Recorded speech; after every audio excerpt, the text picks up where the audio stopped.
Nessa mensagem que estamos lendo, o Senhor Jesus Cristo, mudando de cordeiro a leão da tribo de Judá, continua dizendo: e as virgens insensatas também verão que Cristo estará realizando neste tempo final, as quais terão que passar pela grande tribulação, mas verão essa manifestação antes da grande tribulação. Vem? Que eles estarão sendo preparados para passar pela grande tribulação.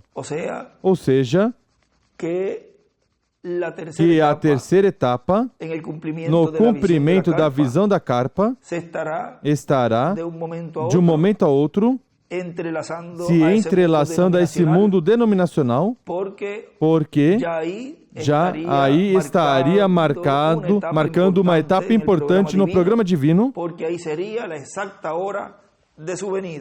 a exata hora da sua vinda. Isso falou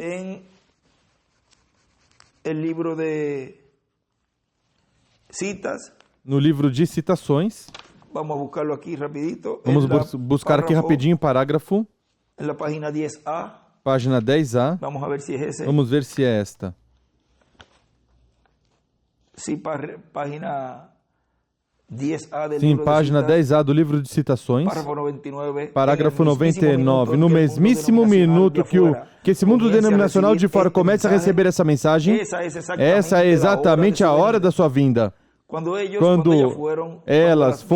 as virgens fátuas compreenderam que não tinham suficiente azeite em suas lâmpadas, e quando vieram bater à porta para obtê-lo, aí foi exatamente quando a noiva se foi. Quando as virgens prudentes se foram. Isso é correto. Elas não entraram, não. Suas organizações não poderão entrar. Elas não terão a oportunidade no momento em que a mensagem estiver em circulação. A igreja terá ido. E ele escreve, circulação marca bastante aí, e ele escreve as prudentes e as fátuas e o rapto. E em cima, quando o mundo denominacional começar a receber a mensagem. E a Escritura, Mateus 25, do 10 ao 13.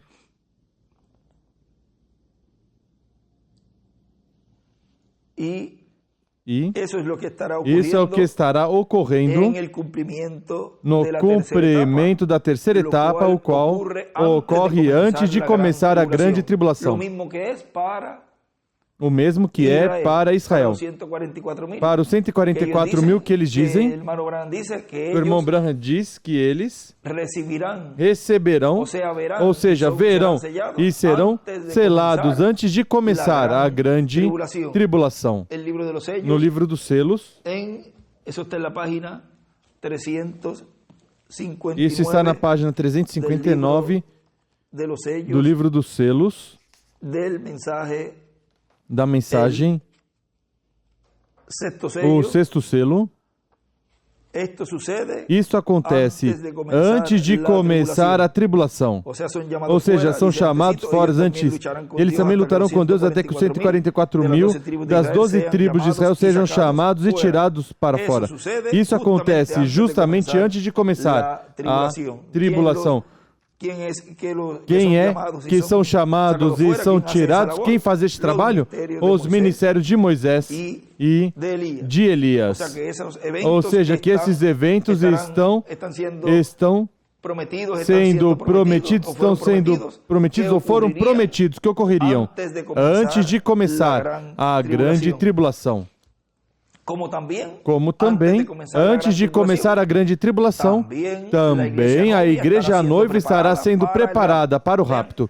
Vejam, cada grupo estará sendo preparado para o que vai receber. E cada indivíduo estará se preparando para o que vai receber. E os escolhidos, a igreja noiva, estará se preparando, estará aproveitando o tempo, neste tempo de ensinamento, se preparando para a adoção, para o rapto, para irmos à ceia das bodas do Cordeiro. Outro grupo das fátuas estará se preparando para passar pela grande tribulação. Estará se preparando e se agarrando bem da palavra, da mensagem. Estará se alimentando bem do conhecimento de que não podem receber a marca da imagem, o selo da imagem, nem a marca, nem tudo que a besta estará dando na grande tribulação, porque isso é morte para quem o tomar, ou seja, que elas terão, ou seja, as fátuas terão esse conhecimento e darão suas vidas pela mensagem. E os 144 mil também. E os perdidos já, pois eles já conhecerão que já não terão oportunidade para a salvação. Ou seja, toda a humanidade, toda a raça humana que está, vamos dizer, dividida em todos esses grupos, cada um desses grupos, neste tempo final, nessa etapa, onde estamos, estará se preparando para o que vai receber.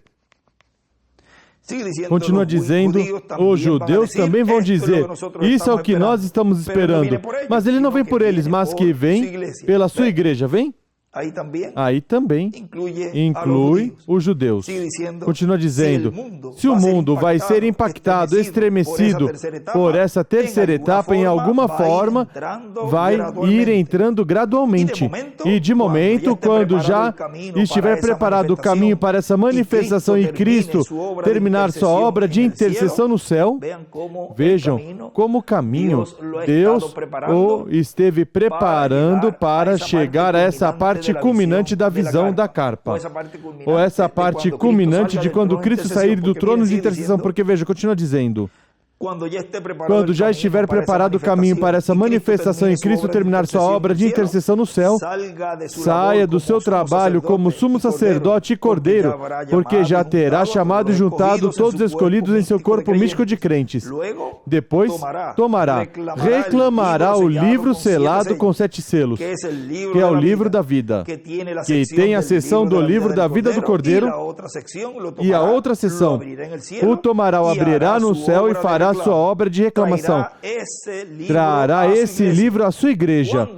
Quando é que traz esse livro à sua igreja? Depois que ele sair do trono de intercessão. Depois que todos os escolhidos tiverem sido chamados, tiverem sido juntados.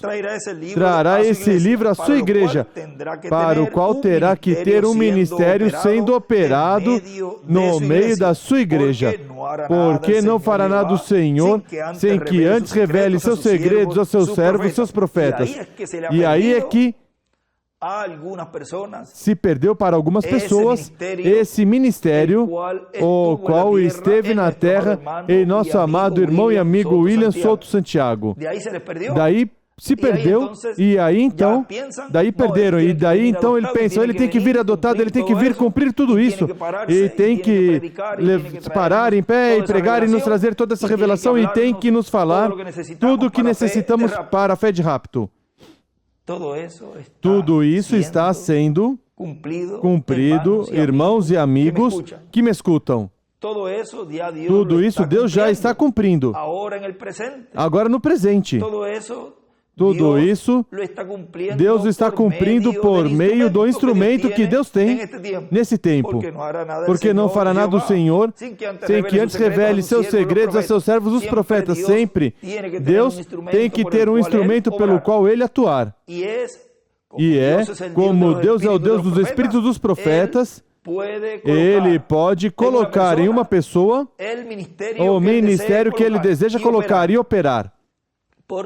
Porque Deus, quando utiliza um véu de carne, e o tempo desse véu de carne já termina, passa a outro véu de carne. Sempre foi assim em toda a trajetória da raça humana. Deus não pode mudar essa maneira, essa forma. E é o mesmo que ocorreu no tempo da primeira vinda do Senhor. Mas como Deus o cumpre de uma maneira tão simples, passa por cima, despercebido, e combatem o que Deus está realizando. E vejam mais adiante como e quem e o que terão esses que poderão ter essa chave para abrir e entrar, ou fechar e ninguém entrar. Já vão ver algo aqui. Continua dizendo: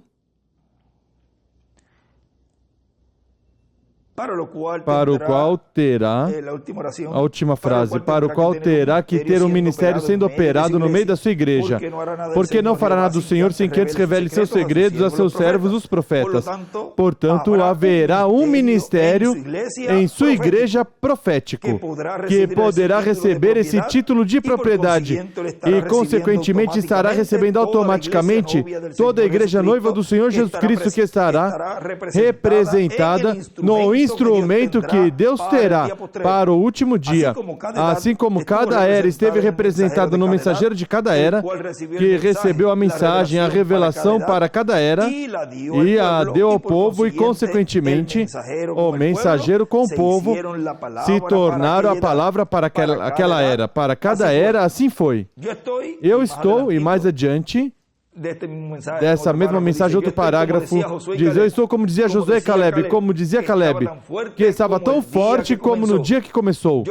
Eu a cada dia estou com mais ânimo, consciente de que cada ano que passa estou um ano mais perto do cumprimento pleno da palavra de Deus prometida para este tempo final. Consciente de que vai se cumprindo gradualmente e depois, ao final, um resumo de tudo que foi cumprido e uma manifestação plena da parte de Deus. O que é que vem e que virá ao final de tudo que esteve se cumprindo? Um resumo. Vejam como ele já vinha nos falando já faz tempo deste tempo. E o que é que estamos obtendo neste tempo? Ele, dentro deste ensinamento que está sendo falado, dado no cumprimento da carpa catedral, da visão da grande carpa catedral, onde se começará com a palavra sendo falada, a palavra sendo aberta aos escolhidos de Deus, um resumo de tudo que Deus já veio cumprindo.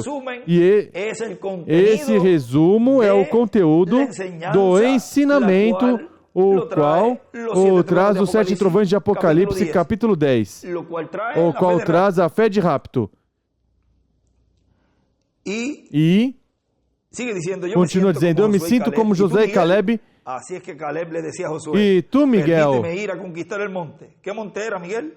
assim que Caleb dizia a Josué: permita-me conquistar o monte. Que monte que era, Miguel? Onde tinha habitado Abraão, Hebron. Ou seja, que ele era príncipe. Dos príncipes que foram Josué e Caleb foram um príncipe da tribo de Judá, e Josué era príncipe de que tribo? De Efraim, da tribo de José, e consequentemente da tribo de Efraim, onde está a bênção da primogenitura. Por isso, quando se fala da terra prometida e de entrar à terra prometida com o povo, se é feita referência a Josué, porque Josué era da tribo de Efraim, ou seja, da meia tribo de José. A outra meia tribo era a tribo de Manassés. Ou seja, que José tinha uma dupla bênção. Sempre a bênção da primogenitura é dupla. Ao primogênito sempre corresponde uma dupla bênção. E o irmão Miguel faz uma participação, faz uma pergunta. Diz o irmão Miguel: uma pergunta, William. Esses dois varões, Josué e Caleb, não têm relação com as duas oliveiras? Eles foram juntos toda essa trajetória do deserto e entraram na terra prometida para conquistá-la. Foram conquistadores da terra prometida. Não tem alguma relação com... Diz o irmão Miguel. E o irmão William responde: em alguma outra mensagem te digo. Por agora posso dizer que Moisés e Elias prometidos para o último dia que apareceram no Monte da Transfiguração são as duas oliveiras de Zacarias, capítulo 4, versículo 11 ao 14, e de Apocalipse, capítulo 11, versículo 1 ao 14. E São Pedro e São Paulo são tipos também das duas oliveiras, porque diz o reverendo William Branham, Assim como São Pedro e São Paulo trouxeram o evangelho aos gentios, os gentios levarão aos judeus. Isso está no livro das Eras, editado, página 30, e em outros lugares diz que são Moisés e Elias os que levam o evangelho aos gentios. Já isso é a sobremesa, porque já tínhamos terminado, mas Miguel sempre busca a sobremesa, ele é doceiro, como nós dizemos. Assim que os ministérios de Moisés e Elias, que estarão manifestados no último dia, algum dia, vamos ver se um dos ministérios estará numa pessoa, outro em outra, outro em outra. Isso será em uma só pessoa os três ministérios, ou será em uma só pessoa os três ministérios? O de Jesus, Moisés e Elias. Isso vamos ver mais adiante. E pode ser que seja antes da transformação. Será quando for aberto à igreja o sétimo selo. Aí é onde vamos ver claramente esse mistério. Porque o Filho do Homem vem com seus anjos. E aí vamos deixar quietinho. E então, não vamos opinar nada, mas vamos deixá-lo quieto. Quando é que conheceremos esse grande mistério do sétimo selo? Vai ser antes da transformação. Ou seja, vai ser nesse tempo de ensinamento. E ele ali, como nos diz, vamos estar vendo se um ministério vai estar numa pessoa, outro em outra, outro em outra, ou se será numa só pessoa os três ministérios, o de Jesus, Moisés e Elias. Recordem que o Senhor vem com aclamação, com voz de arcanjo e com trombeta de Deus. E a trombeta de Deus sabemos que são os ministérios de Moisés e Elias. E sabemos também que no tempo do reverendo William Branham houve uma aclamação. Eis que o esposo vem, sair a recebê-lo. E também outro tempo houve essa voz de arcanjo. Aclamação, voz de arcanjo e trombeta de Deus. Ou seja, que Deus está aí mostrando nessa escritura como seria a vinda do Senhor, o qual também foi mostrado no Monte da Transfiguração, no capítulo 17 do Evangelho segundo São Mateus, onde mostra a ordem da transformação. Isso também está no livro de citações, lemos várias vezes. Nesses dias, como ali, o irmão Branham mostra a ordem da vinda do Senhor no Monte da Transfiguração. No Monte da Transfiguração foi mostrado o que seria a vinda do Senhor à sua igreja. Ou seja, que neste tempo final, no tempo do ministério final de Deus, do ministério sob carpa, aí estaria revelando esse grande mistério da segunda vinda do Senhor, o qual daria fé para ser transformados e raptados a todos os crentes, os escolhidos de Deus, a igreja noiva, que estariam sendo reunidos na era da pedra angular, a qual corresponde à dispensação do reino. E nos diz no livro de citações, na página 159 do livro de citações, vejam algo aqui, parágrafo 1414 diz: não me interessa quanto vocês pregam, quão bem vocês fazem isto e quanto vocês amam. Isso é uma das entradas ao Espírito. Vocês não podem amar com seu corpo. Amam com seu espírito. E ele escreve: você ama com seu espírito. Isso é uma das entradas. E vocês podem amar e até amar a Deus e ainda não estar bem. Vocês podem expulsar demônios e pregar e fazer todas essas coisas e ainda não estar bem. Jesus disse que muitos viriam nesse dia. Jesus disse que muitos viriam naquele dia. Essa palavra é o que dá o sim ou não, que conclui. E ele escreve Moisés e Elias. Em cima onde ele diz a palavra, a qual ele escreve Moisés e Elias. Dá o sim ou não. E escreve a palavra é o que dá o sim ou não. Isso escreve em cima, mais em cima. Onde diz Moisés e Elias é onde diz que ele é a palavra a qual dá o sim ou o não. Quem são os que vão dar o sim ou não neste tempo final? A palavra. E quem vai ser a palavra? Moisés e Elias. E veja o que nos diz na mensagem Revelação, capítulo 4, parte 1, Apocalipse, capítulo 4, parte 1. Vamos ver primeiro o que nos diz nos ungidos do último dia, página 47. Dessa mensagem diz... O que ele disse, notem, operadores de iniquidade, nunca os conheci. O que é iniquidade? Pergunte a qualquer um. É algo que você sabe que deve fazer e não faz. Eles conhecem essa palavra, a escutam.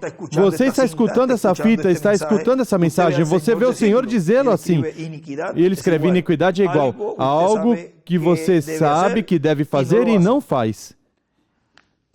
Você vê o que confirma e que ele mostra que é a verdade. E você sabe que isso é tão claro como o sol que brilha lá fora. Mas vocês que continuam na sua denominação, que continuam essas coisas falsas, vocês, operadores de iniquidade. Oh, se eu tive umas campanhas grandíssimas, eu fiz aquilo, isso, e fiz aquilo, diz, afastai-vos de mim, operador de maldade, eu nunca os conheci. Mas o Espírito Santo caiu sobre mim. Eu não duvido disso nem no mínimo. Eu falei em línguas, eu cantei em espírito, eu fiz. Eu não duvido isso nem no mínimo. Não é questão disso. Irmão, irmã, que tipo de condição? Este é um tempo trêmulo, tenebroso. Onde estamos? Essa palavra agora está chegando à vida. E nessa mensagem que eu vou ler de Revelação, capítulo 4, parte 1, Apocalipse, capítulo 4, parte 1, vejam que diz aqui, o reverendo William Branham diz, agora, isso é a página 19, agora, depois que mostrou todo esse mistério dos 7 candeeiros de ouro, sustentando as 7 estrelas e uma peruca branca sobre sua cabeça, etc. Seus pés como bronze e os olhos como fogo, símbolos. Então ouviu a mesma voz que, falando desde o céu, e levantou seus olhos e viu uma porta aberta. Uma porta aberta no céu. Como você entra? Por Cristo Jesus. Essa porta única, um caminho, nenhum outro caminho. Ele escreve Apocalipse 8:1. Qualquer homem, Apocalipse capítulo 8:1 é a segunda vinda do Senhor. É o 7º selo. Qualquer homem que sobe em qualquer outra forma, o mesmo é ladrão e assaltante. E na parábola de quem subiu e esteve na ceia nupcial sem traje, foi encontrado culpado. E atado e lançado nas trevas de fora, somente um caminho para entrar à ceia nupcial. Creio que preguei sobre isso aqui não faz muito tempo. Sempre que o esposo, quando o homem ia se casar, no velho país, no velho continente, ele mesmo tinha que dar os convites. Ele mesmo tinha que dar os convites. Tinha que colocar suas vestimentas. Assim que quando ele encontrou este homem ali se sentando à mesa da ceia, quantos vocês recordam a parábola? Seguro, vocês que leem a Bíblia. E ele encontrou o homem na mesa de ceia sem o traje de bodas. Recorde, quem faz a separação neste tempo final, a segregação, são os anjos ceifeiros, são Moisés e Elias. O que é isso? O esposo está em pé na porta e todos sobem com um convite. Ninguém pode vir ao Pai a não ser por mim. Tudo que o Pai me deu ou convidou virá a mim. Aí vem, dão o seu convite. O esposo viu que todos se viam iguais. Isso é uma coisa muito boa. Religião do Espírito Santo. Tempo antigo. Torna todos iguais. Quer sejam ricos ou pobres, servos ou livres, negros ou brancos, masculinos ou femininos. São todos um em Cristo Jesus. E o esposo se parou em pé na porta e recebeu o convite. Colocou a vestimenta neste indivíduo, de maneira que todos, o rico e o pobre, se vissem iguais. Essa é a maneira que é no reino de Deus. Não há indivíduos grandes e indivíduos pequenos. Todos são um. Todos um em Cristo. Agora, o que vocês pensam quando o esposo retorna e encontra o homem se sentando sem traje de bodas? Disse, amigo, como você entrou aqui? E ele se manteve calado. Isso mostrou que ele veio de alguma outra forma, além da porta. Ele veio pela janela. Ele veio por uma porta dos fundos. Ele escreve Laodiceia. E ele chamou amigo. Revelou que era um membro de igreja, da igreja. Amigo, como entraste sem vestido de bodas? Agora, Jesus, ele mesmo disse isso. Ele chamou o porteiro. Ele disse, atai-o de pés e mãos. E ele escreve, o homem sem vestimenta de bodas, e escreve, o porteiro é igual, quem tem as chaves. E ele foi lançado nas trevas de fora, onde será o choro e lamento e ranger de dentes. Essas são as próprias palavras de Cristo, correto. Ele foi expulso, porque isso provou que sem traje de bodas ele tinha entrado de alguma outra maneira, além da porta. Se ele tivesse podido vir pela porta, teria recebido um traje de boda. Vejam, se requer entrar por essa porta. Escutem isto. Então, vamos ler no livro dos selos, na página 277. Olha o que nos diz aqui. Diz: Pedimos que o Espírito Santo venha agora mesmo, cavaleiro do verdadeiro cavalo branco, enquanto seu Espírito, o Espírito de Cristo, entre em confronto com o anticristo e ele chame os seus. Chame o Senhor, que agora mesmo se arrependam e que venham em breve a ti, e que sejam cheios do azeite e do vinho, que sejam mudados desse manto denominacional do pecado e morte, para então colocar a vestimenta de vida eterna branca como a neve, as quais são dadas pelo noivo. Então algum dia poderão subir na palavra vindicada, e escreve Moisés, da ressurreição, a ceia das bodas do Cordeiro. Vem, que se requer que entrem por essa porta, por essa palavra vindicada, a qual é a que dá o sim ou o não. Isso é algo muito, mas muito importante, que não devemos passar despercebido, porque ele está nos mostrando ali que esse porteiro é quem tem a chave. Continua dizendo, escutem isso. Isso é em Revelação capítulo 4 agora. Escutem isso. Então, se o traje de bodas é o batismo do Espírito Santo, como vamos ser representados de alguma outra forma? Como vamos ser representados de alguma outra forma se não temos o batismo do Espírito Santo, esse traje de bodas? Se a primeira era da igreja tinha que vir pela porta, Cristo Jesus, ser batizados no nome de Jesus Cristo, receber o batismo do Espírito Santo, colocar o traje de bodas, como vamos vir de alguma outra maneira? Ou seja, e ele escreve ali, o traje de bodas. E mais adiante, diz muito bem, a mesma voz, Apocalipse 21 e Apocalipse 1, 10 e 13. Eu desejo que vocês prestem atenção. A voz que ele ouviu falar tinha a clareza de uma trombeta. Vocês sabem como soa uma trombeta, dá um som agudo. O que significa uma trombeta na Bíblia? Guerra. Sempre que você vê soar uma trombeta em uma guerra, no tempo da Bíblia, seu soar significava uma guerra ou uma revelação ou algo acontecer, uma liberação ou algo que vai acontecer. Vejam como esse som de trombeta, essa voz, que, diz a voz que ele ouviu falar, tinha a distinção de uma trombeta. E ele diz, isso significa uma guerra ou uma revelação, ou algo acontecer, que vai acontecer. Continua dizendo agora, ele, depois que finalizar as eras da igreja e tudo foi preparado, e se preparou o desenlace do capítulo 4, aqui as eras da igreja se cumpriram, ele tinha deixado a terra.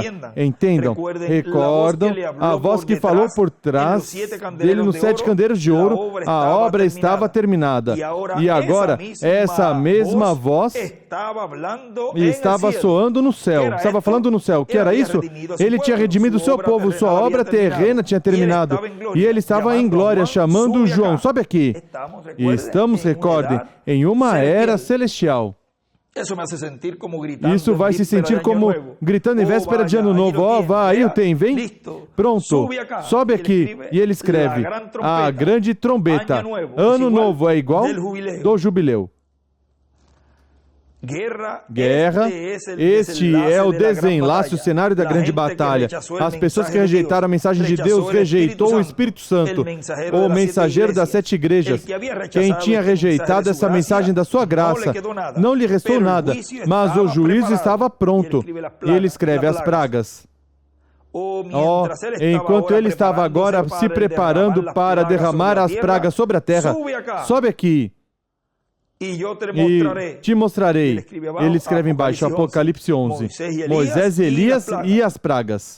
E mostrar-te-ei o que está preparado para acontecer. A rejeição de Cristo, ímpios pecadores. Vou derramar minha ira sobre eles. Vigie o cenário, o desenlace. Enquanto seguimos através da noite, terão mais disso e mais disso todo o tempo. Não podemos obter tudo aqui, temos que nos referir de lugar em lugar. Como isso será uma coisa horrível para aqueles quando sobe a última trombeta, e quando for batalhada a última batalha, quando o último sermão for pregado, quando o último hino for cantado, e estivermos em pé diante do assento de juízo de Cristo. Será perguntado, por que não receberam? O que fizeram com a vida que eu lhes dei? Pedirá uma razão. Então o quê? Vejam, ele escreve, a última trombeta cai, as pragas. E também escreve, trono, assento de juízo. Ou seja, será perguntado por que não receberam. Este tema que temos neste pequeno estudo bíblico, colocaremos o que ele escreveu ali embaixo. O porteiro é igual quem tem a chave. O porteiro, quem tem a chave. É quem vai dar o sim ou o não. E aí nos disse que são Moisés e Elias. Foi um grande privilégio para mim poder enviar esta saudação sob este tema, o porteiro, quem tem a chave, hoje, quarta-feira, 21 de setembro deste ano 2022.